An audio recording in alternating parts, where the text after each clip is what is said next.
I worked at a fast food joint when I was 17. It was your typical minimum wage grind, greasy floors, endless lines, and the faint smell of burnt oil clinging to my clothes long after I got home. Glamorous? Not even close. But it paid for gas and the occasional night out, so I didn't complain much. The job was predictable, almost comforting in its routine. Until one night, everything changed. That night started like any other Saturday. We were understaffed because 2 people called out, leaving me, my coworker Jesse, and our manager, Kyle, scrambling to keep up with the rush. The dining area was packed with families, and the drive-through line stretched out into the street. The phone wouldn't stop ringing either. Kyle, who was usually laid back, looked like he was ready to snap. By the time the crowd thinned out, it was almost 11, and we were utterly drained. Jesse and I grabbed sodas and leaned against the counter while Kyle locked the doors and flipped the sign to "Closed." "Good job surviving tonight," Kyle said with a tired grin. "Take 5. Then we'll clean up."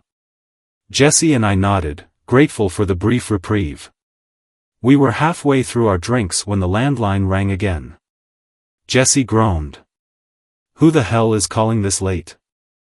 Kyle picked up the phone, his usual, "Hello, thanks for calling," greeting dying in his throat almost immediately. His face went pale as he listened, his eyes darting toward the windows. Then he slammed the phone down and locked the doors again, double-checking every latch. "What's wrong?" I asked, my stomach knotting. "Some guy," Kyle muttered, his voice tight. "He said he's been watching us. Said he knows it's just the 3 of us here tonight." Jesse and I froze. The air in the restaurant seemed to thicken, the hum of the soda machine suddenly too loud. Kyle shook his head and tried to laugh it off. Probably just some weirdo trying to mess with us. "I'll call the cops, just to be safe." He disappeared into the office, leaving Jesse and me standing there, uneasily scanning the windows. The parking lot outside was eerily empty, the overhead lights casting long shadows across the asphalt. "This is so creepy," Jesse whispered, inching closer to me. Before I could respond, there was a loud bang against the drive-through window. We both jumped, our drinks spilling onto the counter.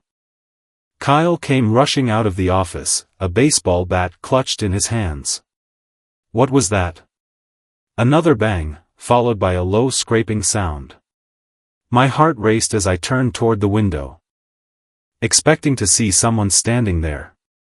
But the space was empty, the reflection of the kitchen lights bouncing off the glass. "Stay here," Kyle ordered, moving toward the drive-through. He yanked the blinds down and locked the window for good measure. "I don't see anyone. Must be some kids messing around." But his voice lacked confidence, and his grip on the bat was white-knuckled. We tried to go back to cleaning, but the tension was palpable. Every little sound, the creak of a chair, the hiss of the fryer, set us on edge. Then the phone rang again. Kyle hesitated before answering, his voice sharp. "Hello? Who is this?" His expression darkened, and he hung up abruptly. "Same guy," he said, his voice barely above a whisper. "He said he's closer now." That was it for Jessie. "I'm not staying here," she said, grabbing her jacket. "This isn't worth it." Kyle blocked her path to the door. "No one's leaving," he said firmly. "We're safer together. The cops are on their way." Jessie reluctantly put her jacket down, and we huddled together behind the counter, our eyes darting toward the windows. Minutes dragged by, each one feeling like an eternity. Then, from the corner of my eye, I saw movement outside the back door. A shadow. I froze, my breath catching in my throat. "Kyle," I whispered, pointing toward the back. He followed my gaze, his jaw tightening. "Stay here," he said again, heading toward the back door. Jessie and I clung to each other, too scared to move. Kyle opened the door, stepping out into the night with his bat raised. The door swung shut behind him, and we were alone. Seconds turned into minutes, and Kyle didn't come back. Jessie grabbed her phone, her fingers trembling as she dialed 911. "Please hurry," she whispered into the phone. "Our manager went outside, and we don't know where he is." Suddenly, the lights flickered, plunging the restaurant into brief darkness before they buzzed back on. Jessie and I screamed, clinging to each other as the phone slipped from her hand. The drive-through window blinds rattled. And then came another bang, louder this time, as if someone was trying to break in. "Kyle!" I yelled, my voice cracking. But there was no response. The back door creaked open, and for a moment, relief flooded through me. But it wasn't Kyle who stepped inside. It was a man, his face obscured by a hood. In his hand, he held something sharp, glinting in the fluorescent light. Jessie and I backed away, our hearts pounding. "Get out," she said, her voice shaking. "The cops are on their way." The man didn't respond. He took a step closer. And I grabbed the closest thing to me, a metal tray, holding it up like a shield. The man tilted his head, as if amused, before taking another step forward. Then, from behind him, Kyle appeared, his bat swinging down hard. The man crumpled to the floor with a grunt, the sharp object clattering out of his hand. Kyle stood over him, breathing heavily, his face a mix of fear and anger. The sound of sirens filled the air, and moments later, the police burst inside. They handcuffed the man and led him out, his hood falling back to reveal a face I didn't recognize. He looked ordinary, almost unremarkable, which somehow made it worse. The officers searched the area and found a van parked behind the dumpster. Inside, they discovered ropes, duct tape, and a notebook filled with detailed sketches of the restaurant and notes about our routines. My blood ran cold as I realized how long he must have been watching us. The police assured us that he'd be locked up, but it didn't feel like enough. Even now, years later, I can't shake the feeling of being watched. Sometimes, when I'm alone at night, I catch myself glancing over my shoulder, half expecting to see his shadow lurking just out of sight. And sometimes, I wonder if he really acted alone, or if someone else is still out there, watching, waiting for their turn. When I took the job as a garbage collector, I never thought it would lead me to one of the most chilling nights of my life. It wasn't a glamorous job, and the smell clung to me like a second skin no matter how hard I scrubbed. But there was a quiet satisfaction in the routine, the predictability of knowing exactly what the day would bring. Or so I thought. Every morning, I would fire up the truck, check my route sheet, and hit the same streets, collecting trash from the same houses. It was a symphony of order, Mrs. Hillman's house. With her meticulous recycling bins, the Ruiz family's overstuffed garbage bags, and old Mr. Price's cans, always stacked with military precision. The rhythm of the route was almost meditative, a predictable cadence I had grown to rely on. Then came the night of the storm. The forecast had been ominous for days, warning of a blizzard so severe it could shut the entire town down for a week. Our boss, a no-nonsense man with little patience for delays, gathered the team for a meeting. "We're going out tonight," he announced, his voice cutting through the cold air of the garage. "The storm hits tomorrow morning, and we can't afford to fall behind. Double runs tonight. Get it done." The thought of navigating icy streets in the dark didn't sit well with anyone. But orders were orders. By the time I climbed into my truck, the first flurries of snow were already falling. The roads were eerily quiet, blanketed in the soft glow of streetlights. I tried to focus on the task at hand, reassuring myself that this was just another route, just another rhythm to fall into. At first, everything went smoothly. Most of the cans were out as instructed, though a few curbs were conspicuously empty. The truck rumbled along, its headlights slicing through the thickening snowfall. But as the night wore on, a strange unease began to creep over me. The neighborhoods that were usually alive with barking dogs and chattering neighbors felt desolate, almost lifeless. Even the sound of the truck's engine seemed muffled by the snow. It was around midnight when I reached the outskirts of town, a sparsely populated area bordered by dense woods. My route took me down a long, winding road that I'd always hated, narrow, poorly lit, and surrounded by gnarled trees that seemed to reach out like skeletal hands.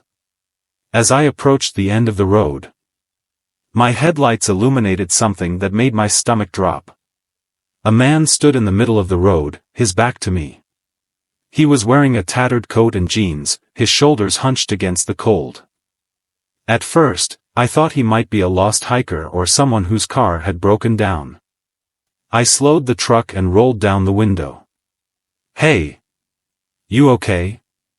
I called out. He didn't respond. Didn't even turn around. I tried again, louder this time. "Do you need help?" Still nothing. He just stood there, unmoving, like a statue. The snow swirled around him, and for a moment, I considered reversing the truck and finding another way back. But then he moved. It wasn't a normal movement. He tilted his head slowly, unnaturally, until it seemed almost parallel to his shoulder. Then, without warning, he started walking, not away from me, but toward the truck. My instinct screamed at me to drive, but my hands felt frozen on the wheel. The man's face came into view as he stepped closer, illuminated by the truck's headlights. His eyes were wide and glassy, his lips curled into a grotesque grin that didn't reach his eyes. And then he spoke. "You shouldn't be here." His voice was low, guttural, almost a growl. Before I could react, something slammed into the side of the truck. I jumped, whipping my head around to see another figure clawing at the passenger side window. Their face was pale, almost translucent, and their fingers left smears of something dark and wet on the glass. Panic surged through me. I slammed the truck into reverse, the engine roaring as I backed up, trying to put distance between myself and whatever these people were. The man in the road didn't move. Didn't even flinch as the truck barreled toward him. At the last second, I swerved, narrowly missing him. As I reversed down the road, the figure clinging to the passenger side lost their grip and tumbled into the snow. My heart was racing, my breath coming in ragged gasps. But I wasn't safe yet. In the rearview mirror, I saw more figures emerging from the woods, their movements jerky and unnatural. There had to be at least a dozen of them, their faces all bearing that same unsettling grin. I needed to get out of there. Fast. The truck groaned as I swung it around in a wide arc, the tires slipping on the icy road. The headlights swept over the trees, and for a brief moment, I saw something that made my blood run cold. Hanging from the branches were objects that looked like bags. Garbage bags. But they weren't filled with trash. The shapes inside were too large. Too irregular. I didn't stick around to find out more. I floored the gas pedal, the truck lurching forward as the figures in the road grew smaller in the mirror. My hands were shaking so badly I could barely keep the wheel steady. The radio crackled to life, startling me. It was my boss. "What's your status?" he asked. His voice was calm, almost too calm. I tried to explain what I'd seen, but my words came out jumbled, frantic. There was a long pause on the other end, and then he said something that sent a chill down my spine. "Don't go back. Whatever you do, don't go back." Before I could ask what he meant, the radio went dead. The snow was falling harder now, the windshield wipers struggling to keep up. I drove aimlessly for what felt like hours, too afraid to stop, too afraid to turn around. The road seemed endless, the woods on either side pressing closer and closer. When I finally saw the lights of a gas station up ahead, I nearly cried with relief. I pulled into the lot, cutting the engine and locking the doors. Inside, the fluorescent lights felt almost blinding after the darkness. The clerk looked up as I stumbled in, my clothes damp with sweat despite the cold. "Rough night?" he asked, his tone casual. I nodded, too shaken to respond. As I reached for my phone to call the sheriff, something caught my eye. On the counter was a stack of flyers. Missing person flyers. Dozens of them. All with faces that seemed hauntingly familiar. My stomach churned as I realized why. They were the faces of the people I'd seen in the woods. I stumbled back, knocking over a rack of candy bars. The clerk gave me a strange look but didn't say anything. My hands were trembling as I dialed the sheriff's office. The line rang once, twice, and then a voice answered. "Sheriff's Department." Before I could speak, the voice continued. "We've been expecting your call." The line went dead. Behind me, the door to the gas station swung open, the bell jingling softly. I turned. And there they were, the man from the road and his pale, grinning companions, standing in the doorway, snow swirling around them. Their smiles widened as they stepped inside. And I realized too late that I had nowhere left to run. It's strange how a single night can shift the entire balance of your world. I grew up in a small, sleepy town in the Midwest. Nestled between rolling hills and dense woods. It wasn't much more than a cluster of houses, a diner, and a gas station. Everyone knew everyone, or so we thought. Summers were hot and sticky. Filled with cicadas' hum and kids racing bikes down cracked asphalt. Winters were cold but mild compared to the northern states, with just enough snow to give the landscape a picturesque charm. It was a quiet place where nothing bad ever seemed to happen. But that was before the night that shattered everything. The night we lost Mrs. Harding. Mrs. Harding lived in a house at the very edge of town. Her property was sprawling, with an old farmhouse at its heart. Surrounded by orchards and a small garden that she maintained with an almost obsessive care.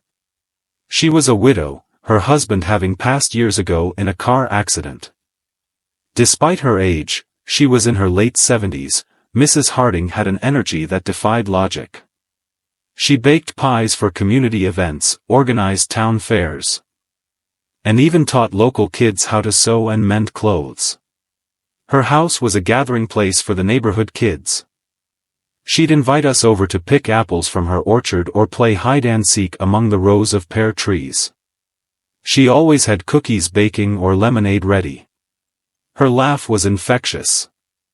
Her voice a comforting lilt that felt like a warm hug. She was, in every sense, the heart of our little town. That all changed one fateful summer night. It was late. The kind of late when the world feels hushed and the shadows grow long. I was 14, lying in bed, staring at the ceiling fan as it lazily spun.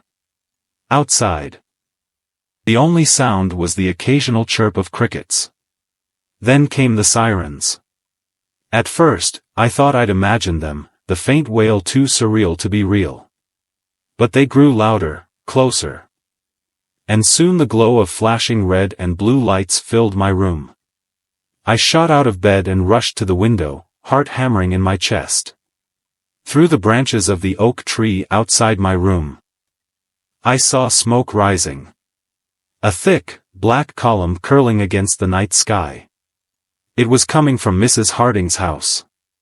I raced downstairs, my parents already awake, their faces pale with worry.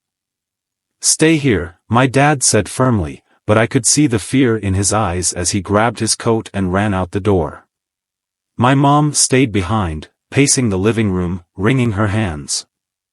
I pressed my face against the window, watching as fire trucks roared past. The fire burned for hours. By morning, Mrs. Harding's house was reduced to a skeletal shell of charred wood and ash. But the fire wasn't the worst of it. The town buzzed with whispers that day. People speculated about faulty wiring or a kitchen accident. But as the hours passed, rumors started to spread. Mrs. Harding hadn't died in the fire. She had been killed before the flames consumed her home. The official statement from the sheriff's office was sparse. "We're investigating," they said. But the truth seeped out anyway. Mrs. Harding had been murdered. Her body found in the garden, mutilated in a way that sent chills through even the most hardened among us. The news shook the town to its core. Who could have done such a thing? Mrs. Harding was beloved, respected, a pillar of kindness. To think someone in our town was capable of such brutality, it was unthinkable. For weeks, the town was a shadow of its former self. Doors that were once left unlocked were bolted shut. Parents kept their children close, forbidding them from wandering far. Neighbors who had once chatted amiably over white picket fences now eyed each other with suspicion. The friendly, easygoing spirit of our community was gone, replaced by a pervasive unease. I couldn't stop thinking about Mrs. Harding. I couldn't sleep, couldn't focus on anything. I found myself biking past her property almost daily, drawn to the ruins like a moth to a flame. Police tape cordoned off the area. But that didn't stop me from staring at the scorched remains of her house, imagining the horrors that had unfolded there. It was on one of those visits that I found it. A bracelet. Half buried in the dirt near the edge of her garden. Simple silver, adorned with a single charm shaped like a star. I recognized it immediately. Mrs. Harding wore it all the time. Without thinking, I picked it up, brushing off the ash and grime. Holding it in my hand, I felt a strange mix of sadness and resolve. I couldn't explain it, but I felt like I needed to keep it. That's when the strange things began. At first, it was little things. Shadows that seemed to move when I wasn't looking. The feeling of being watched, even when I was alone. Then came the dreams. Night after night, I dreamt of Mrs. Harding's garden. In my dreams, it was lush and vibrant, just as it had been before. But Mrs. Harding was there too, standing among the flowers. She never spoke. But her eyes were filled with a sadness so deep it made my chest ache. I told no one about the bracelet or the dreams. Part of me was afraid they'd think I was crazy. But part of me also felt like this was something I had to figure out on my own. One night, unable to sleep, I slipped out of the house and biked to Mrs. Harding's property. The police tape was still up, but the officers were long gone, their investigation stalled. I stepped over the tape and into the ruins. The air was heavy, the smell of smoke still lingering. The ground was uneven, littered with debris. I wandered through the remains of the house, my flashlight casting long shadows. And that's when I saw it. A symbol. Etched into one of the blackened beams. It was intricate, almost hypnotic, and unlike anything I'd ever seen. I traced it with my fingers, feeling the grooves in the wood. A chill ran down my spine. The dreams intensified after that. Mrs. Harding's eyes were no longer just sad, they were pleading. She was trying to tell me something, but I couldn't understand. I started researching the symbol. Spending hours at the library and scouring old books. It wasn't until I stumbled upon a dusty tome in the back corner of the history section that I found a match. The symbol was ancient. Tied to rituals meant to bind or unleash. The details were vague, but the implication was clear. Whoever had killed Mrs. Harding hadn't just murdered her. They had performed some kind of ritual. I wanted to go to the police, but what could I say? That I'd had dreams and found a symbol? They'd laugh me out of the station. So I kept digging, determined to find answers.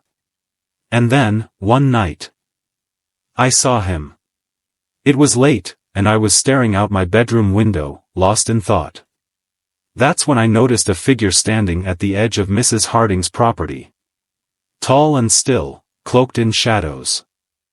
He wasn't from the neighborhood, I was sure of it. And yet, there he was, watching.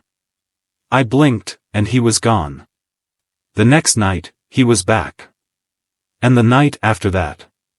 Always in the same spot. Always watching. I told my parents, but they dismissed it as my imagination. But I knew what I'd seen. I decided to confront him. Armed with a flashlight and more courage than sense. I crept out of the house and made my way to Mrs. Harding's property. The man was there, just as I'd expected. But when I shone my flashlight on him, he disappeared. Not ran or hid. Just vanished. The bracelet grew colder after that, almost icy to the touch. The dreams became more vivid, more urgent. Mrs. Harding wasn't alone anymore. There were figures in the shadows. Indistinct but menacing. And always, the symbol. I don't know how to explain what happened next. I'm not even sure I fully understand it myself. All I know is that one night. The dreams led me back to the garden. Back to the symbol. And there, beneath the charred remains, I found something buried. A box. Old, wooden, and bound with iron. Inside was something I can't describe. Something that shouldn't exist. Something that felt wrong. I've never opened the box again. I buried it deep in the woods, far from town. But sometimes, late at night, I feel its pull. And I wonder. Mrs. Harding's death was never solved.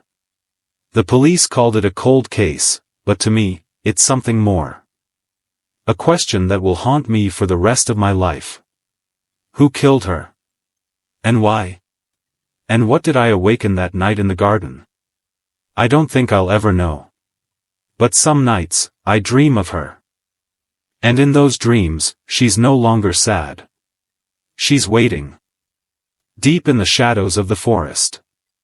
The job wasn't glamorous, it never had been. Logging was hard work, far removed from the dreams people nurtured as children. Nobody grows up imagining themselves marking trees for cutting or navigating dangerous logging roads in the pouring rain.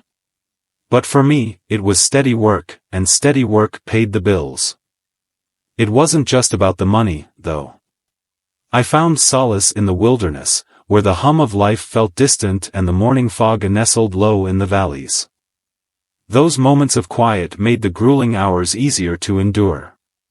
We were stationed deep in the heart of Oregon's untamed wilderness, far from the reach of cell towers or paved roads.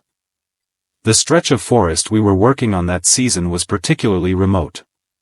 It was primeval, untouched, or at least it felt that way.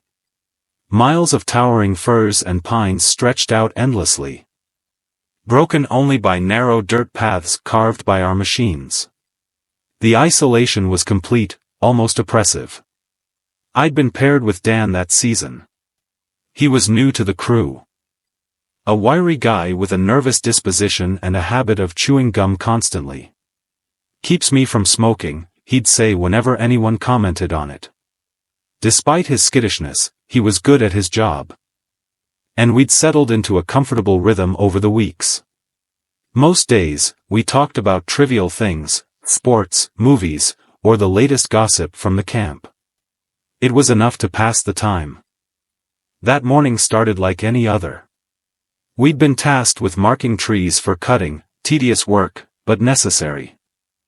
We loaded up the old company truck with cans of neon orange spray paint and thermoses of lukewarm coffee before heading out. The drive was uneventful at first. The dirt road twisted and turned through the dense forest, the tires kicking up dust in the early morning light. It wasn't until we reached the farthest edge of the track that things began to feel off. The air was colder here, damp and heavy. The usual chirping of birds and rustling of leaves seemed muted. Replaced by an eerie stillness. Dan noticed it too. Weird, huh? He said, glancing around nervously. Feels like the trees are watching us or something. I laughed it off, calling him superstitious. But truth be told, I felt it too. There was a weight to the air, an unspoken tension that made the hair on the back of my neck stand on end. We were about halfway through our route when we saw it. At first, it was just a glint of metal through the trees, barely visible in the dappled sunlight. "What's that?" Dan asked, pointing. I squinted, slowing the truck to a crawl. As we got closer, it became clear. A car. An old station wagon, battered and out of place, was lodged between two massive pines. "How the hell did that get out here?" I muttered, pulling the truck to the side of the road. Dan was already out of the cab, chewing his gum furiously as he approached the vehicle. I followed, my boots crunching on the underbrush. The closer we got, the worse it smelled, a sickly, sour odor that clung to the air like a physical presence. The station wagon was in bad shape. Its hood was dented, the paint scorched in places. The windows were fogged over, but through the grime, I could make out dark stains on the seats. My stomach turned. Dan circled the car, peering through the windows. "There's something inside," he said, his voice barely above a whisper. "Looks like bags or... I don't know." I reached for the company radio, but before I could call it in, Dan shouted, "Jesus! There's blood on the door handle." I froze. The radio crackled in my hand as I stared at the crimson smear. "We need to report this," I said, my voice steadier than I felt. Dan nodded, stepping back from the car as I relayed our location and what we'd found. The response was swift. "Stay where you are," came the terse reply.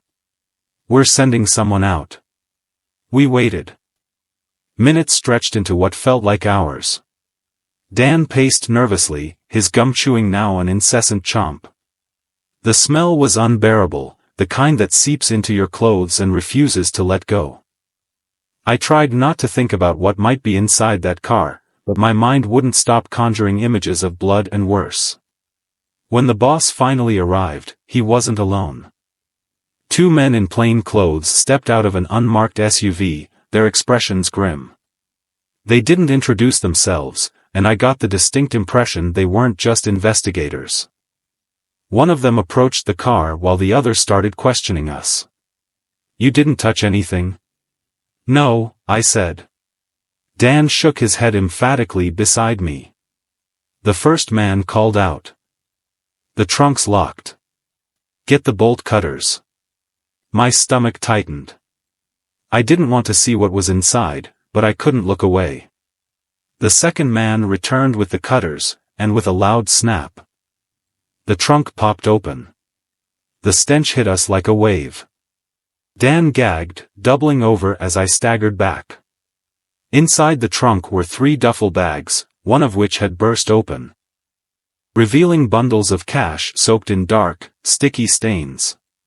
But that wasn't the worst part. Beneath the bags was a body, or what was left of it. The flesh was bloated and discolored. The face unrecognizable.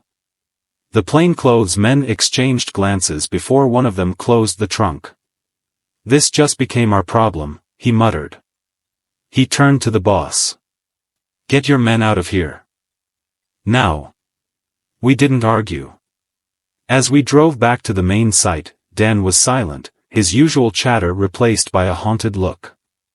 I couldn't stop replaying the scene in my mind. The blood, the body, the money. It didn't make sense. How had the car ended up here, miles from the nearest road? Who had done this, and why? Over the next few days, the site was swarming with activity. More unmarked vehicles arrived, along with men in suits who looked completely out of place in the wilderness. They cordoned off the area, refusing to answer any of our questions. Rumors spread like wildfire among the crew. Some said it was a drug deal gone wrong. Others whispered about something darker, more sinister. Then the disappearances started.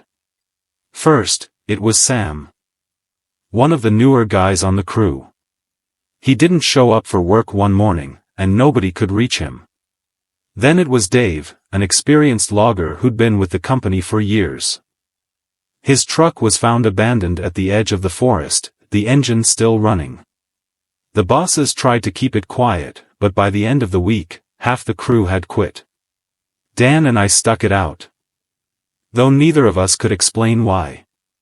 Maybe it was stubbornness or just a refusal to give in to the fear that had taken hold of the camp. But the forest felt different now. Darker and more oppressive. Every rustle of leaves, every snapping branch set my nerves on edge. It felt like we were being watched. One night, I woke to the sound of footsteps outside my cabin. I grabbed a flashlight and stepped out into the cold, damp air. The beam of light cut through the darkness, illuminating the empty clearing. But the footsteps continued, retreating into the woods. Dan? I called out, but there was no reply. Only the rustle of leaves and the distant hoot of an owl. By morning, Dan was gone. I reported his disappearance. But the response was perfunctory at best. It was clear the higher-ups didn't want any more attention drawn to the site. The logging operation shut down a few days later. Officially, it was due to safety concerns, but everyone knew the real reason. The forest had claimed too much. It's been years since that season ended, but the memories linger. I left logging for good, moving to the city where the trees don't seem so menacing. But every now and then, I dream of that station wagon. Of the body in the trunk and the men in suits who seem to know more than they let on. And sometimes, in the quiet hours of the night, I think I hear footsteps outside my window, retreating into the shadows. I didn't end up in Stillwater by coincidence. It was a deliberate choice, a calculated escape from the chaos that had defined my life for far too long. Born and raised in a sprawling city teeming with noise and unpredictability, I had grown weary of the constant pulse of urban life. When my wife, Emily, and I were expecting our first child, we knew we had to find somewhere quieter, safer, and far removed from the madness of the city. Stillwater seemed like a dream come true, a tiny, picturesque town nestled deep in the heartland, where time appeared to slow down. The streets were lined with old oak trees, and every house had a porch swing. Everyone seemed to know each other. And the most exciting event of the year was the annual town picnic. It was the epitome of small-town charm, and for a while, it felt like the perfect place to build our family.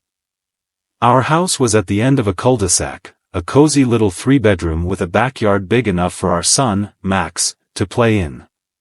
Our neighbors were friendly but not intrusive, waving hello when we passed by but respecting our privacy. Everything felt ideal, except for the house next door.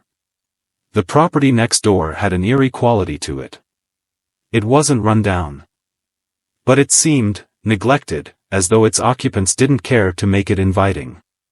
The blinds were always drawn, and the lawn, though not overgrown, looked perpetually unkempt. We rarely saw the owners, a middle-aged couple named Greg and Linda. They kept to themselves, and while that wasn't necessarily unusual, there was something about them that didn't sit right with me. For the first few months, everything was uneventful. Life in Stillwater was as peaceful as we had hoped. Emily and I settled into our routines, and Max adjusted to his new school. But one night, everything changed. It started with a sound, a faint, rhythmic tapping that I couldn't place. I was in the living room, reading, when I first heard it. At first, I thought it might be a tree branch against the window, but when I checked, there was nothing there. The noise seemed to be coming from next door. The tapping continued sporadically over the next few nights. Sometimes it was soft, almost imperceptible. Other times, it was loud enough to wake me from sleep. Emily heard it too. And while she dismissed it as an animal or something innocuous, I couldn't shake the feeling that something was wrong. One evening, as I was taking out the trash, I saw Greg standing in his driveway. He was staring at his house, his hands clenched into fists at his sides. When he noticed me, he offered a tight smile that didn't reach his eyes and quickly went back inside. It was a small moment, but it left an impression. There was a tension in him, a barely contained anger that made me uneasy. Not long after that, the arguments began. Muffled shouting would erupt from their house late at night, the voices indistinct but unmistakably heated. It became a regular occurrence. And it wasn't long before the entire neighborhood was talking about it. Rumor spread, some said Greg had lost his job, others speculated that Linda was having an affair. Whatever the reason, it was clear that things were unraveling next door. One night, the shouting escalated to something more. I was lying in bed when I heard a crash, followed by Linda's voice screaming something I couldn't make out. I bolted upright and moved to the window, peering out into the darkness. Their porch light was on, and I could see Linda standing in the doorway, clutching something to her chest. Greg's silhouette loomed behind her, his posture menacing. Before I could decide whether to intervene, she slammed the door shut, and the house went dark. The next morning, I saw Linda in the yard. Her sunglasses couldn't hide the bruise on her cheek, and when I asked if she was okay, she just nodded and hurried back inside. It was clear she didn't want to talk about it, and I didn't push. But that image of her stayed with me, gnawing at my conscience. Then, one night, everything changed. I woke to the sound of sirens and the flicker of red and blue lights reflecting off the walls. Throwing on a jacket, I stepped outside to find the street filled with emergency vehicles. Greg and Linda's house was cordoned off with police tape, and officers were moving in and out of the property, their faces grim. A neighbor, Mrs. Carmichael, approached me. "They found something," she whispered, her voice trembling. "In the basement." "What do you mean?" I asked, my stomach tightening. "I don't know," she admitted. "But it's bad. Real bad." Over the next few days, bits and pieces of the story emerged. The police had discovered a hidden room in Greg and Linda's basement. And what they found inside was enough to make seasoned officers turn pale. Rumors swirled, some said it was a torture chamber, others claimed it was a shrine of some kind. The official word was that the investigation was ongoing, but the lack of information only fueled the speculation. Greg and Linda disappeared that night. Some said they had been taken into custody, while others believed they had fled. Their house was left abandoned, a dark, looming presence at the end of the cul-de-sac. And then, the strange occurrences began. Lights flickered in the empty house at odd hours. Shadows moved behind the curtains, though no one was supposed to be inside. The tapping sound returned, louder and more erratic than before. One night, I thought I saw a figure standing in the upstairs window, staring directly at my house. But when I blinked, it was gone. Emily wanted to leave Stillwater. She said the place didn't feel safe anymore, and I couldn't blame her. But something held me back. I needed to know what had happened, to understand the truth behind the darkness that had seeped into our quiet little town. One night, unable to sleep, I found myself standing in front of the house next door. The door was slightly ajar, and despite every instinct telling me to turn back, I stepped inside. The air was heavy, oppressive, and the silence was deafening. As I moved through the house, I felt a growing sense of unease, as though I was being watched. In the basement, I found the hidden room. The walls were lined with shelves filled with jars containing. I don't even want to describe it. In the center of the room was a table, and on it was an old, leather-bound book. Its pages were filled with symbols and writing that I couldn't decipher, but the drawings, they were horrifying. I heard a noise behind me and spun around, but there was nothing there.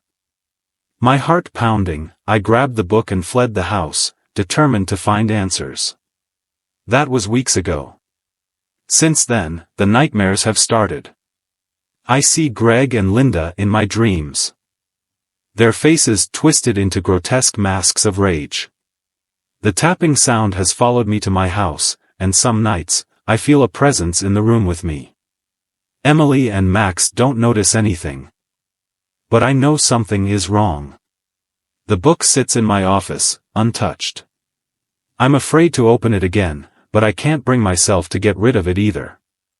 It feels like a key to everything that happened. But I'm terrified of what I might unlock.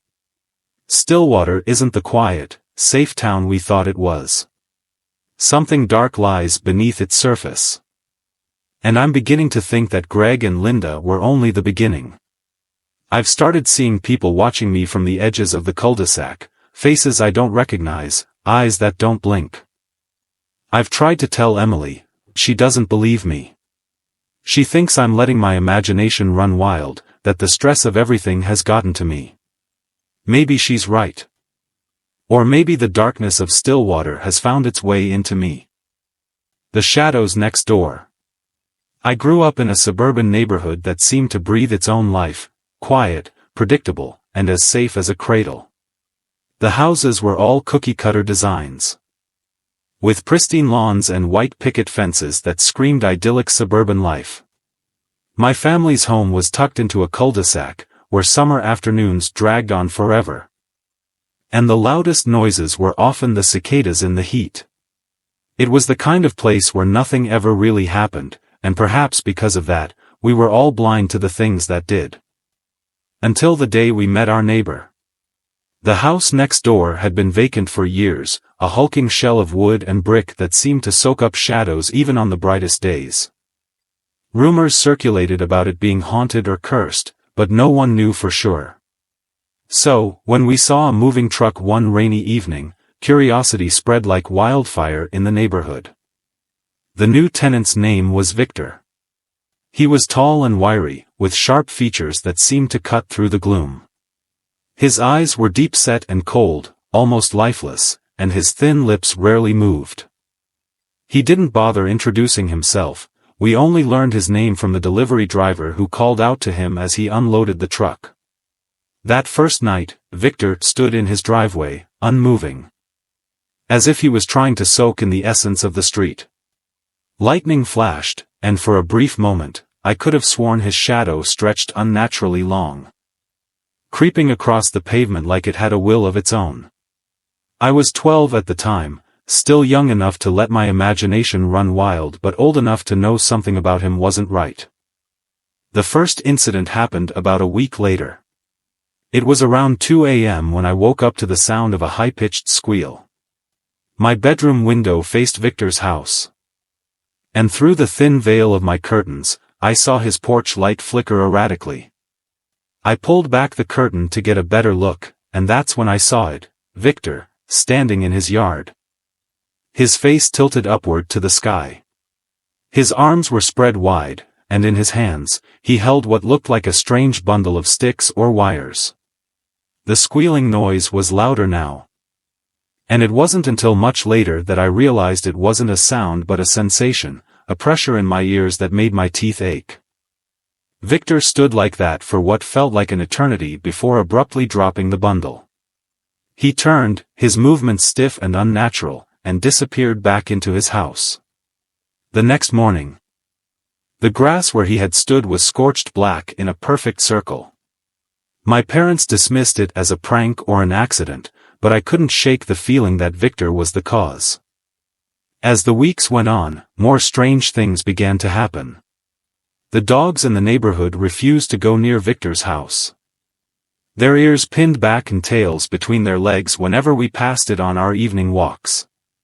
One of our neighbors, Mrs. Cole, swore she saw Victor burying something in his backyard in the dead of night. Probably just gardening, my dad said when she told him. But when I looked over the fence a few days later, there were no signs of fresh soil or plants. Just that same patchy grass, brittle and brown, as if the earth itself rejected life. Victor's behavior was equally unsettling. He never spoke to anyone. Never made small talk or even waved. His days were spent either inside or meticulously tending to his yard with an obsessive precision that made our other neighbor, Mr. Harris, grumble about how Victor's lawn always looked better than his. Yet, for all his efforts, the yard never felt inviting. It was too perfect, too sterile. As if it were a stage set rather than a place where life flourished. One afternoon, I was playing with my dog, Max, in our backyard, and the ball I threw bounced over the fence into Victor's yard.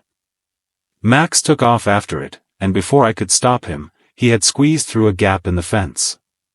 "Max!" I called, but he didn't come back. Hesitantly, I climbed over the fence, landing softly on Victor's unnaturally green grass. The air felt heavier here, the kind of oppressive weight that made it hard to breathe. I spotted Max near the far corner of the yard, his nose sniffing furiously at something buried in the dirt. When I got closer, I saw what had caught his attention, a small, metallic object half buried in the soil. It looked like a tiny gear or cog, the kind you'd find in an old watch. "What are you doing?" The voice was cold and sharp, slicing through the silence like a knife. I spun around and saw Victor standing on his porch, his eyes locked onto me with an intensity that made my skin crawl. "I'm sorry," I stammered. "My dog, he chased his ball over here." Victor didn't respond. He just stared, his expression unreadable. Max whined and darted back toward me, and I grabbed him, pulling him close. Without another word, Victor turned and went back inside, the door closing with a deliberate, echoing thud. That night, I couldn't sleep. My mind kept replaying the scene, the way Victor had appeared out of nowhere. The metallic object buried in his yard. Something about it all felt wrong, as if I had stumbled onto a secret I wasn't meant to know. The next morning, I decided to tell my parents about what had happened. They exchanged uneasy glances but ultimately brushed it off as just another eccentricity of our strange neighbor. Still, my dad promised to reinforce the fence so Max wouldn't be able to slip through again. For a while, things were quiet. Victor continued to keep to himself, and the neighborhood settled back into its usual rhythm. But then the disappearances started. It began with small things, garden tools left outside overnight, toys forgotten in yards. They'd vanish without a trace. Then it escalated. Mrs. Cole's cat went missing. A few days later, Mr. Harris's prized rooster, Red, disappeared from his coop. People began whispering about Victor, their suspicions growing with each passing day. One night, I woke to the sound of Max growling. He was standing at the window, his fur bristling as he stared into the darkness. I followed his gaze and felt my stomach drop. Victor was in our yard. He was standing near the fence, his face partially obscured by shadows, but his eyes, they glowed faintly, like dim embers. He wasn't moving, just watching.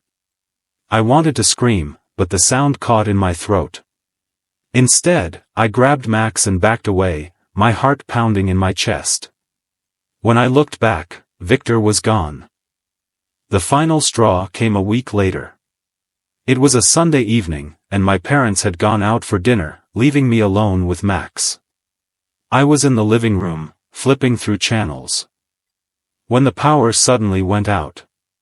The house plunged into darkness, and the air grew unnaturally cold. Max began barking furiously, his hackles raised as he stared at the back door. My pulse raced as I grabbed a flashlight and crept toward the noise. The beam of light swept across the kitchen, and that's when I saw it. The back door was wide open, swinging gently on its hinges. I stepped outside, my breath visible in the icy air. The yard was eerily silent, and the flashlight's beam seemed to barely penetrate the darkness. That's when I saw them, footprints in the dew-covered grass, leading away from the house and toward Victor's. Against every instinct screaming at me to stay inside, I followed them. They led me to the edge of Victor's yard, where the grass ended and the scorched circle I'd seen weeks earlier began. In the center of the circle was a small, blackened box, humming softly with a mechanical rhythm that made my skin crawl. Before I could move, a hand clamped down on my shoulder. I spun around and came face to face with Victor. His eyes burned brighter now, their light casting eerie shadows across his gaunt face. "You shouldn't be here," he said, his voice low and distorted, like it was coming from somewhere far away. I tried to speak, to explain, but the words wouldn't come. Victor's grip tightened, and for a moment, I thought he might drag me into the house. But then, he let go, shoving me backward. "Leave," he hissed. "And don't come back." I didn't need to be told twice. I ran, Max barking and growling as he followed close behind. When I got back to the house, I locked every door and window, my hands trembling so badly I could barely turn the key. We moved a month later. My parents said it was because my dad got a new job in another city, but I knew the real reason. They were scared. Just like I was. Years later, I heard that Victor's house burned down. No one knew how it started, but when the firefighters arrived, they found no trace of him. Just the scorched remains of his home and a strange, metallic device buried in the ashes. To this day, I still dream about those glowing eyes and the way the air felt heavy in his presence. Sometimes, I wonder if he's still out there, watching, waiting for the next curious soul to stumble into his shadow. And sometimes, I wonder if he's closer than I think. Shadows at the edge of town. Looking back, it all feels like a dream, or maybe a nightmare I can't wake up from. At 14, I didn't have the kind of intuition that warns you when something is profoundly wrong. I was a freshman in high school, adjusting to new teachers, new routines, and a new bus route that wound through unfamiliar streets. My house hadn't changed, it was the same quiet place I'd known all my life. But the new route home brought me past something I wish I'd never seen. It began innocuously enough. On my first day walking the route, I noticed a house at the corner where the bus dropped me off. It was old and decaying, the kind of place that looked abandoned. The shutters hung crooked, the paint peeled in long, curling strips, and the grass grew wild. But it wasn't empty. A man stood in the driveway, hunched over something on a workbench. He wore a stained baseball cap that cast his face in shadow. The first time I passed by, he looked up. His eyes locked onto mine. And something about his gaze sent a shiver down my spine. It wasn't just curiosity. It felt like he was studying me. I told myself it was nothing, just a nosy neighbor. People watch, right? But as the weeks went on, I noticed him every day. He was always there, always watching. Sometimes he'd be tinkering with his tools, other times, he'd just stand in the shadow of his garage, staring. He never waved or said hello. Just stared. One day, as I passed, he spoke. "Hey there, sweetheart," he called out, his voice raspy and sharp. "Looking good today." I didn't respond. My stomach twisted into knots as I quickened my pace. From then on, his words grew more frequent and more unsettling. Each day, his voice followed me like a snake slithering through tall grass. "You're growing up real nice, aren't you? Bet the boys at school can't keep their eyes off you. Come here, sweetheart. I got something to show you." I avoided his gaze, gripping the straps of my backpack until my knuckles turned white. But the unease only deepened. It wasn't just his words, it was the feeling that he knew something about me. Something I didn't even know about myself. By the time the school year was halfway over, the man's behavior had escalated.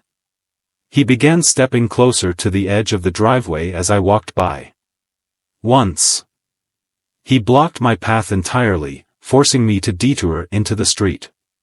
His grin was wide, revealing yellowed teeth, and his eyes gleamed with something I couldn't name but felt in every nerve of my body. I wanted to scream, but fear kept me silent. At home, I kept it to myself. What could I say? He hadn't touched me. He hadn't broken any laws. He was just there. Watching. Waiting. My little sister Beth and younger brother Gil, 7 and 9, also walked past his house, though they were too young to notice anything amiss. I warned them to stay close to other kids and avoid the man's property. They shrugged it off, oblivious to the fear gnawing at me. Then, one day, everything changed. I came home to find Beth and Gil huddled at the kitchen table, their faces pale, their eyes red from crying. My parents were on the phone with the police, their voices tense. Beth's words spilled out between sobs. He tried to get us to go into his garage, she whimpered. He said he had something cool to show us. When we said no, he got mad, Gil added. He said his voice broke, and he buried his face in his hands. He said he'd cut me up and make Beth watch. I felt a wave of cold fury wash over me. My hands shook as I clenched them into fists. This wasn't just creepy anymore. It was dangerous. My parents were livid, but when the police arrived, they offered little solace. There's not much we can do, the officer said with a shrug. No physical contact, no threats we can prove. Just words. Words. As if words couldn't cut deeper than any knife. That night, I lay awake in bed, staring at the ceiling. The image of the man's face swam in my mind, his grin etched into my memory like a brand. I couldn't let this continue. If no one else would stop him, I would. The next day at school, I approached Jake, a junior known for his rebellious streak. He listened as I told him about the man, his expression darkening with each word. By the time I finished, a small group of Jake's friends had gathered, their faces set with grim determination. "We'll take care of it," Jake said. "Meet us after school." When the final bell rang, I joined Jake and his friends at the park near the man's house. There were 10 of them at first, but word spread quickly.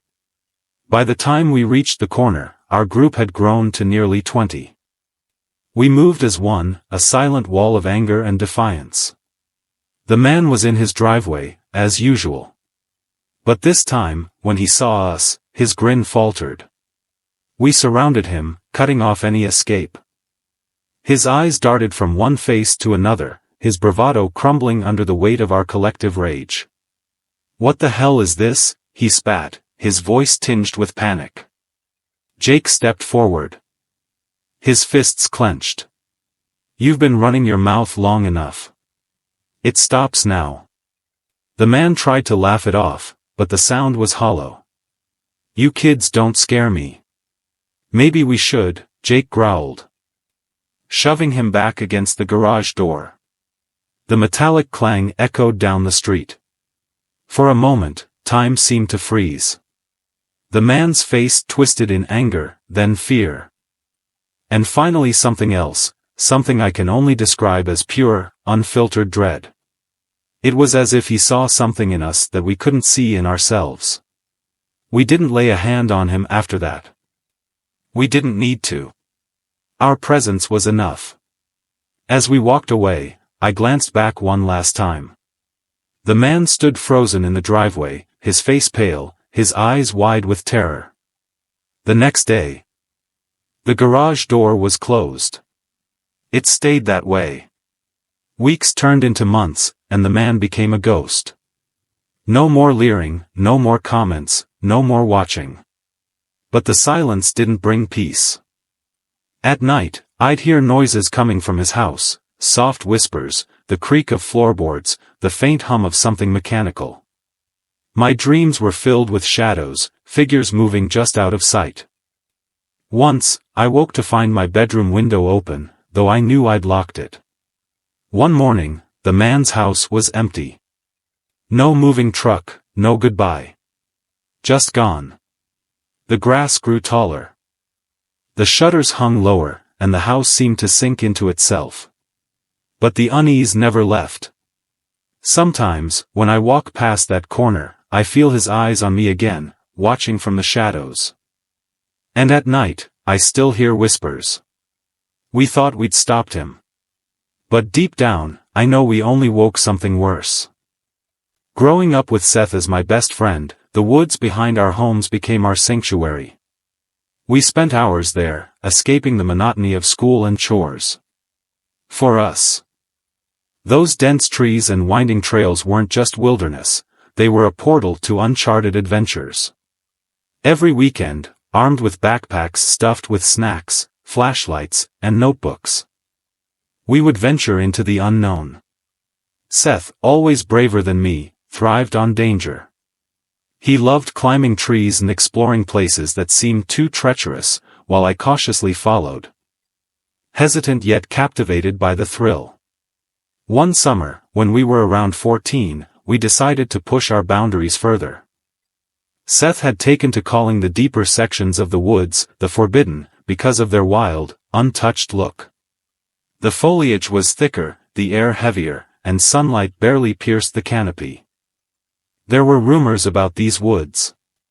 Kids at school whispered about people disappearing there, and some even claimed it was haunted. But to us, those stories only added to the allure.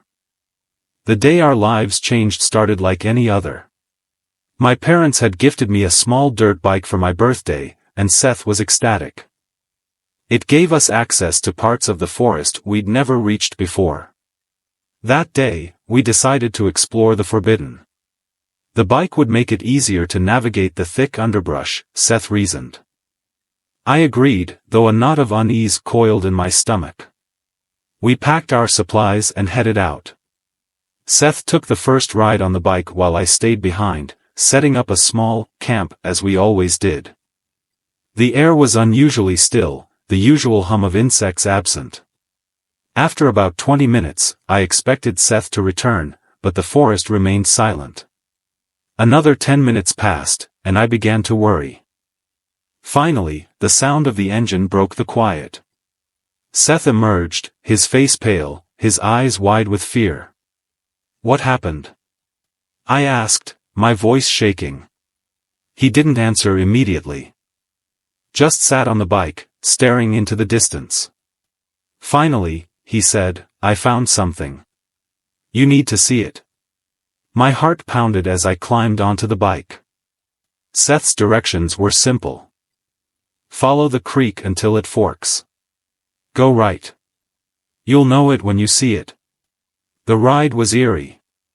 The deeper I went, the darker and more oppressive the woods became. When I reached the fork and turned right, I understood what he meant. The clearing was unlike anything I'd ever seen. At its center stood a stone altar, weathered and moss-covered. Around it were strange symbols etched into the dirt, forming a crude circle. Hanging from the surrounding trees were what looked like crude dolls made of twigs and fabric, swaying gently in the still air. And then I saw them, animal carcasses, tied to the trees. Foxes, raccoons, even a deer, their bodies in varying states of decay. My stomach churned as the stench hit me. But what truly froze me was the figure standing at the edge of the clearing. He was tall, his clothes tattered and dirty. His face was obscured by a mask made of animal bones, and he held a long stick, its end sharpened into a crude spear. I didn't wait to find out what he wanted. I turned the bike and sped back to Seth. The image of that man burned into my mind. When I reached him, I could barely speak, the words tumbling out in broken fragments. Seth's face went pale as I described what I'd seen. We're leaving. Now, he said, his voice firm. For once, I didn't argue. We packed up in record time, but as we headed back, I couldn't shake the feeling we were being watched. Every rustle of leaves, every snap of a twig sent my heart racing. When we finally emerged from the woods and into the safety of our neighborhood, I felt a wave of relief. But the unease lingered. That night, I couldn't sleep. Images of the clearing and the man haunted me. The next day, Seth and I tried to tell our parents. But they dismissed it as one of our exaggerated stories. Frustrated and scared, we decided to return to the clearing, armed with flashlights and a camera, determined to prove we weren't lying. When we reached the spot where the clearing should have been, it was gone. The creek still forked, but the right path led to an overgrown thicket, impassable even with the bike. Confused and shaken, we searched for hours but found no trace of the altar, the symbols, or the hanging animals. Seth became obsessed, convinced that the clearing was still out there, hidden somehow. Over the following weeks, he spent hours in the woods, searching. I joined him a few times but eventually stopped. The fear was too much. One day, Seth didn't come back. His parents called the police. And a search party combed the woods, but they found nothing. No bike, no backpack, no Seth. To this day, I don't know what happened to him. The guilt eats at me, but so does the fear. I've never gone back to those woods, and I never will. But sometimes, late at night, I dream of the clearing. In my dreams, the man with the bone mask is waiting, his hollow eyes staring. And behind him stands Seth, silent and unmoving. The day he came to our door, everything seemed perfectly ordinary. The sun hovered lazily in the sky, spilling warmth over the rooftops. It was a golden afternoon. The kind where the world feels wrapped in honey. Edward, my older brother, had been pacing nervously in the kitchen, wringing his hands together. He had placed an ad in the local paper for work, any kind of work, and a man named William Harper had answered. Today was the day Harper would meet Edward to discuss employment. I was only 10. Something about the moment felt off. When Mr. Harper finally arrived, he didn't match the image I had conjured in my head. He wasn't tall or broad-shouldered like the farmers my father spoke of. He was thin, his frame almost fragile, as though a gust of wind could snap him in half.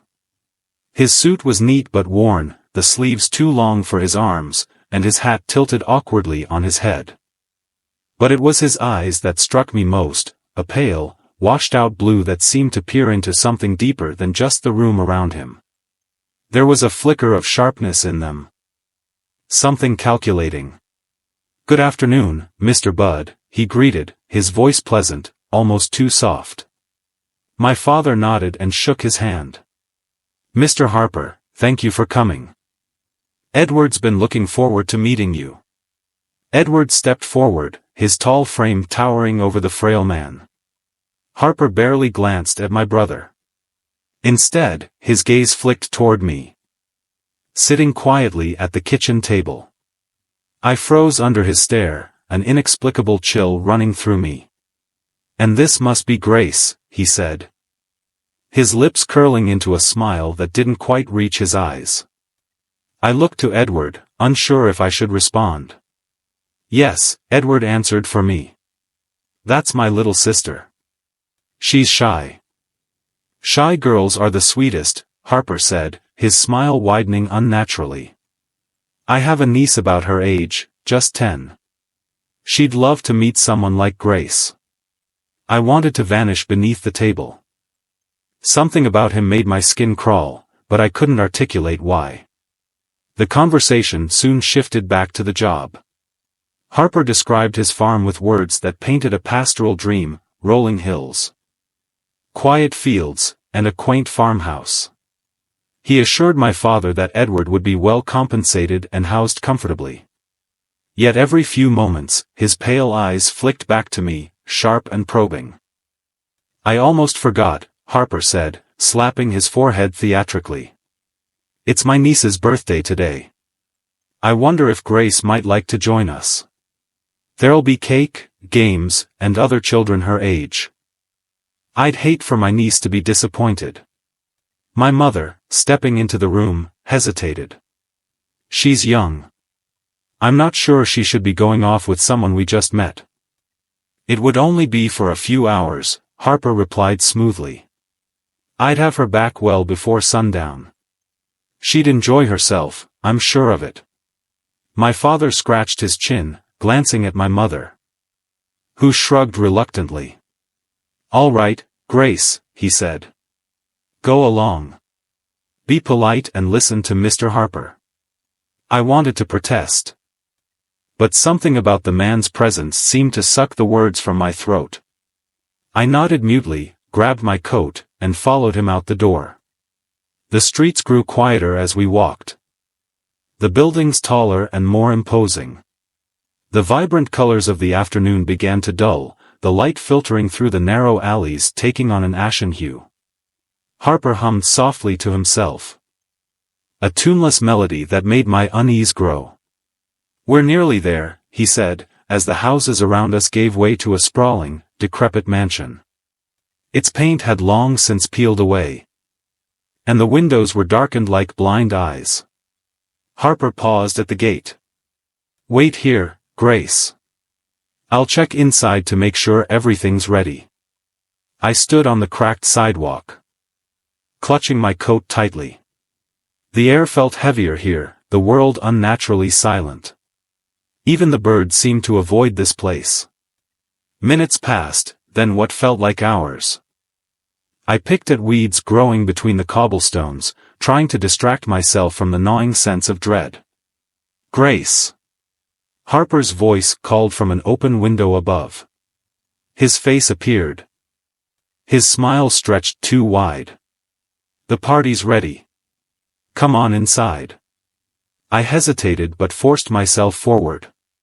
The front door creaked loudly as I pushed it open, revealing a dimly lit hallway that smelled of dust and something sour.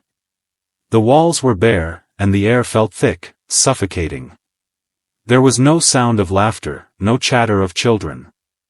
Mr. Harper? I called, my voice trembling.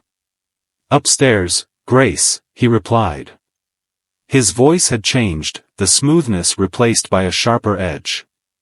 I climbed the creaking staircase, each step feeling heavier than the last.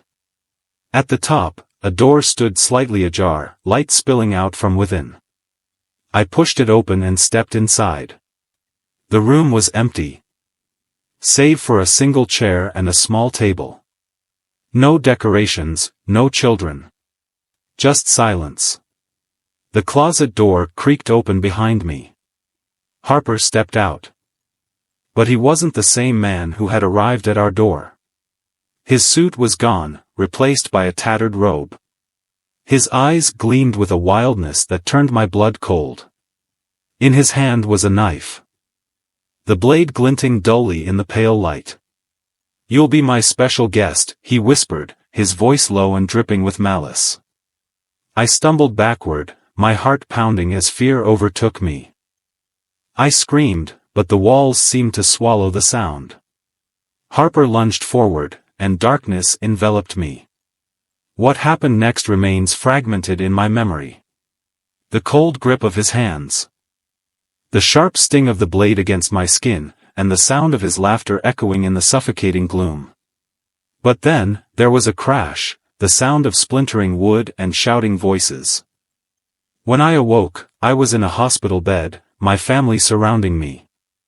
Harper had vanished, the house abandoned once more. The police found no trace of him or what he had intended to do. Only cryptic symbols etched into the walls of the room where I was found. Symbols that no one could decipher. Years have passed, but I still see his pale eyes in my dreams. Still feel the weight of his gaze pressing down on me. Harper, if that was even his real name, was never caught. Some nights, I wonder if he's still out there, watching, waiting for his next guest. The haunting of Stillwater Lake. The day was biting cold, the kind that clawed its way beneath even the thickest coat, and as Michael Jensen drove his aging sedan up the winding mountain road, he felt a strange mix of nostalgia and unease. He hadn't returned to Stillwater in over a decade, not since his parents sold the family cabin and moved to Florida. Yet something about this winter, with its oppressive gray skies and howling winds, had called him back. He told himself it was curiosity. Maybe it was closure. Stillwater Lake had been a sanctuary in his childhood summers. A place of clear waters and dense pines that offered an escape from the world. In winter, though, it transformed into something stark and silent. The locals had always warned about visiting during the colder months. The storms, the icy roads, and the isolation made it dangerous. But Michael was stubborn. And the pull of the past was stronger than common sense. The road narrowed as he climbed higher, snow drifting lazily onto the asphalt. His tires crunched over frozen gravel. And he gripped the wheel tighter as the car skidded slightly on an icy patch. He'd planned to arrive before sunset, but the winter dusk was already creeping in, casting long shadows across the forest. When he finally pulled into the clearing that served as the lake's parking area, the place was deserted. The snow lay undisturbed except for a single set of tire tracks leading toward the lake's edge. Michael frowned but dismissed the thought. Maybe a ranger had been through. Or a brave soul was out ice fishing. Still, an uneasy feeling settled in his chest. The cabin. The cabin stood at the far end of the lake, nestled between towering evergreens. Its windows were dark. And the porch sagged under the weight of years and snow. As Michael approached, the crunch of his boots on the frozen ground sounded unnaturally loud in the stillness. He unlocked the door with a rusty key his parents had mailed him, and the smell of damp wood and disuse greeted him. Inside, the cabin was exactly as he remembered it, the stone fireplace, the worn plaid sofa, and the kitchen with its ancient appliances.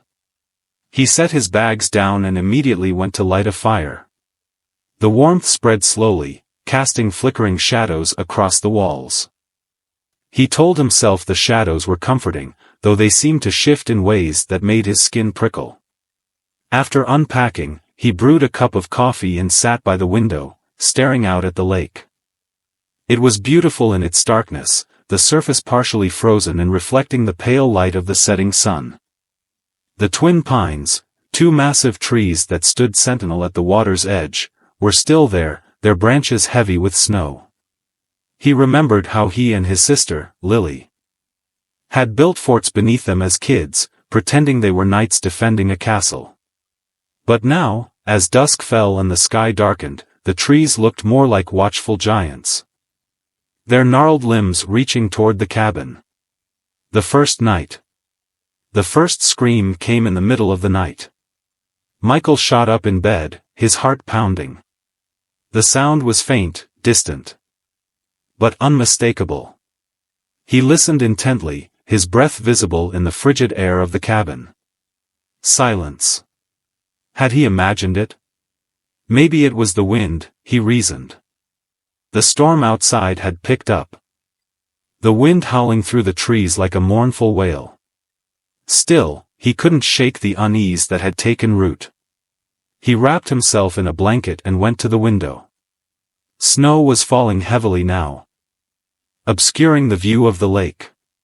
But as he squinted into the darkness, he thought he saw movement near the twin pines. A flicker of light, like a lantern swinging in the storm. He closed the curtain quickly, his pulse racing. It was probably nothing. A trick of the light. Or maybe someone really was out there.